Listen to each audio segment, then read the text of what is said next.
2013 সালের 16 আগস্ট রাজধানীর চামেলিবাগের বাসায় খুন হন পুলিশের বিশেষ শাখার পরিদর্শক মাহফুজুর রহমান ও তার স্ত্রী স্বপ্না রহমান। এ ঘটনায় পল্টন থানায় মামলা করেন মাহফুজুর রহমানের ছোট ভাই মশিউর রহমান রুবেল। হত্যাকাণ্ডের পরদিন নিহত দম্পতির মেয়ে ঐশী রহমান থানায় আত্মসমর্পণ করেন। এরপর 24 আগস্ট আদালতে খুনের দায় স্বীকার করে জবানবন্দি দেন।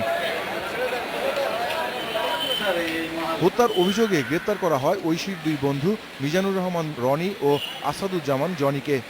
এ মামলায় 49 সাক্ষীর মধ্যে 39 জনের সাক্ষ্য প্রমাণের ভিত্তিতে প্রধান আসামি ঐশীকে মৃত্যুদণ্ড দেয় আদালত।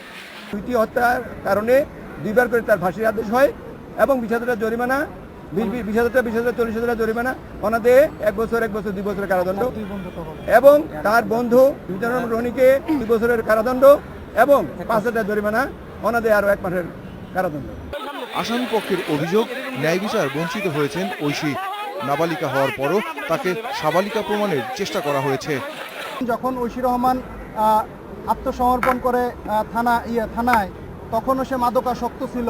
যখন সে 160 করার জন্য তাকে বাধ্য করা হয়েছে, আমরা এটা নিয়ে প্রশ্ন তুলছিলাম। তখন বলে সে মাদকাসক্ত না, কারণ 164টাই একটা বিতর্কের জন্ম দিছে। বিজ্ঞ আদালত এটা আমলে গ্রহণ করে নাই, না করে আমাদেরকে বেআইনিভাবে আমাদেরকে যে সাজা দিছে, আমরা উচ্চতর আদালতে যাব। রায়ের বিরুদ্ধে তারা উচ্চ আদালতে আপিল করবেন। মামলার আরেক আসামি গৃহকর্মী খাদিজা আক্তার সুমি নাবালিকা হওয়ায় তার বিচার চলছে শিশু আদালতে। Mahbub Alam, independent news, Dhaka.